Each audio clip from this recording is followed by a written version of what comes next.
पंच तत्व में विलीन हुई शारदा सिन्हा।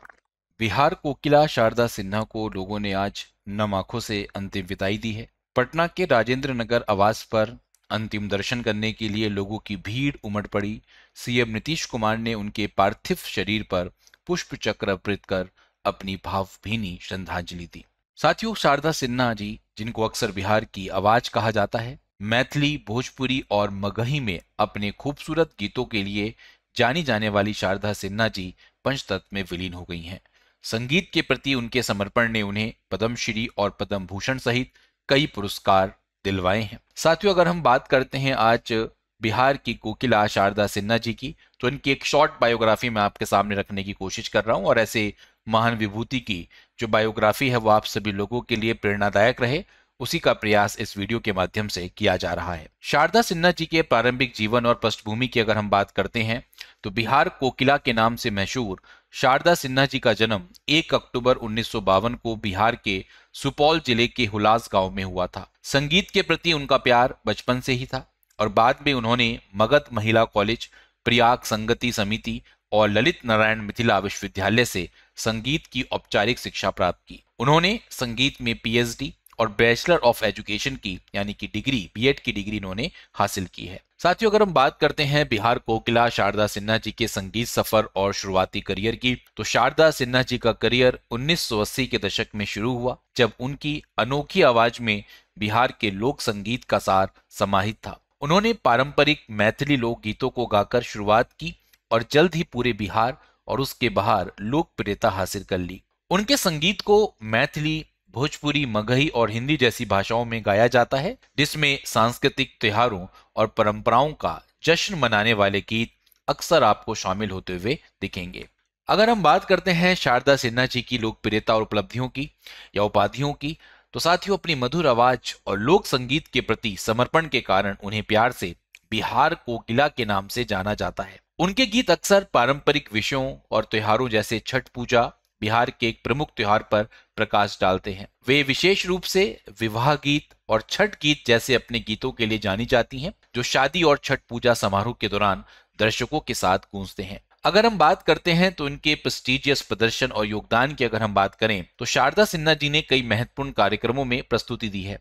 उन्होंने इलाहाबाद में प्रयाग संगीत समिति में बसंत महोत्सव के दौरान गाने के लिए आमंत्रित किया गया था, जहां उन्होंने वसंत का जश्न मनाते हुए गीत प्रस्तुत किए।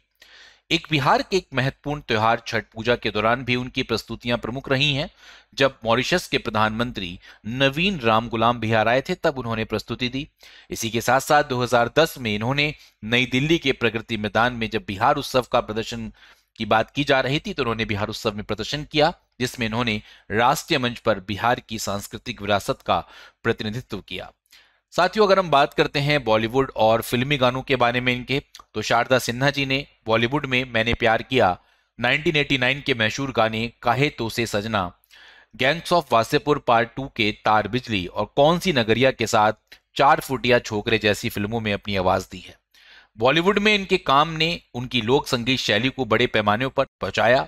इसी के साथ साथ अगर हम छठ पूजा संगीत में शारदा सिन्हा जी के योगदान की बात करें, जो अभी छठ पूजा चल रही है और इसी के दरमियान इनका यहाँ पर जो इंतकाल हुआ, इसमें लोग इनको जो याद कर रहे हैं, तो आपको बताना चाहूंगा शारदा सिन्हा छठ पूजा संगीत से बहुत करीब से जुड़ी हुई हैं। उन्होंने कई गाने रिकॉर्ड किए थे जो हर साल त्योहार के दौरान बजाए जाते हैं और आज भी प्रचलित हैं। 2016 में उन्होंने एक दशक के लंबे अंतराल के बाद छठ के लिए नए गाने जारी किए, जिनमें सुपावो ना मिले माई और पहिल छठी मैया शामिल हैं, जिसने लोगों को त्योहार के लिए बिहार लौटने के लिए आमंत्रित किया। उन्होंने अपने संगीत के माध्यम से बिहार की समृद्ध संस्कृति को संरक्षित करने का प्रयास करते हुए 9 एल्बमों में लगभग 62 छठ गीत रिकॉर्ड किए हैं, जो आज भी बहुत ज्यादा प्रचलन में आपको हर बिहार के लोगों के साथ शामिल होते हुए दिखेंगे। अगर हम बात करते हैं शारदा सिन्हा जी को दिए गए जो पुरस्कार और सम्मान है, तो संगीत में उनके महत्वपूर्ण योगदान के लिए शारदा सिन्हा जी को कई प्रेस्टिजियस अवार्ड्स मिल चुके हैं। 1991 में उन्हें भारत के चौथे सबसे बड़े नागरिक पुरस्कार पद्मश्री से सम्मानित किया गया। वहीं पर 2018 में भारत के तीसरे सबसे बड़े नागरिक पुरस्कार पद्म भूषण से उनको सम्मानित किया गया है। लोक संगीत में उनके काम के लिए उन्हें संगीत नाटक अकादमी पुरस्कार से भी सम्मानित किया गया और हाल ही में ये चर्चा का विषय है कि इन्हें भारत रत्न से भी नवाजा जाए। साथियों, अगर हम शारदा सिन्हा जी के निजी जीवन की चर्चा करते हैं तो शारदा सिन्हा जी की शादी 1970 में ब्रज किशोर सिन्हा से हुई थी और उनके 2 बच्चे थे। दुख की बात यह है कि उनके पति का 2024 में निधन हो गया और व्यक्तिगत चुनौतियों के बावजूद इन्होंने संगीत में अपना योगदान देना जारी रखा है और अपने समर्पण से कई लोगों को इन्होंने प्रेरित किया था। अगर हम बात करते हैं शारदा सिन्हा जी की जो मृत्यु रही, साथियों, महान लोक गायिका शारदा सिन्हा, जिन्हें प्यार से बिहार की कोकिला के नाम से जाना जाता है, इनका दुखद निधन 72 वर्ष की आयु में कैंसर से जूझने के बाद हो गया। सिन्हा जी की खूबसूरत आवाज ने कई लोगों को खुशी और गर्व दिया, खासकर बिहार के पारंपरिक त्योहारों के दौरान। उनके दिल को छू लेने वाले गीतों ने उन्हें भारतीय लोक संगीत में एक प्रिय व्यक्ति बना दिया और उनके संगीत को पसंद करने वाले सभी लोग उन्हें बहुत याद करेंगे। अगर हम साथियों शारदा सिन्हा जी की विरासत और प्रभाव की बात करें तो शारदा सिन्हा के संगीत ने न केवल पूरे बिहार में बल्कि पूरे भारत में एक अमिट विरासत छोड़ी है। बिहार की परंपराओं और त्योहारों की आवाज के रूप में जाने वाली शारदा सिन्हा जी, जो एक बहुत ही एमिनेंट पर्सनैलिटी रही हैं, उन्हें बिहार की सांस्कृतिक विरासत को जीवित रखा। अपने संगीत के माध्यम से वह एक प्रतीक बन गई जो पीढ़ियों को लोक परंपराओं की सुंदरता से जोड़ेगा। साथियों, ये हैं हमारी शारदा सिन्हा जी, जिनका शरीर अभी शांत हुआ है और मैं ईश्वर से ऐसी प्रेरणा लूंगा और आप सभी से कहूंगा कि शारदा सिन्हा जी के व्यक्तित्व से, उनके जीवन से हमें बहुत कुछ सीखना है, जिससे हम अपने जीवन को बहुत अच्छे तरीके से फलीभूत कर सकें। धन्यवाद।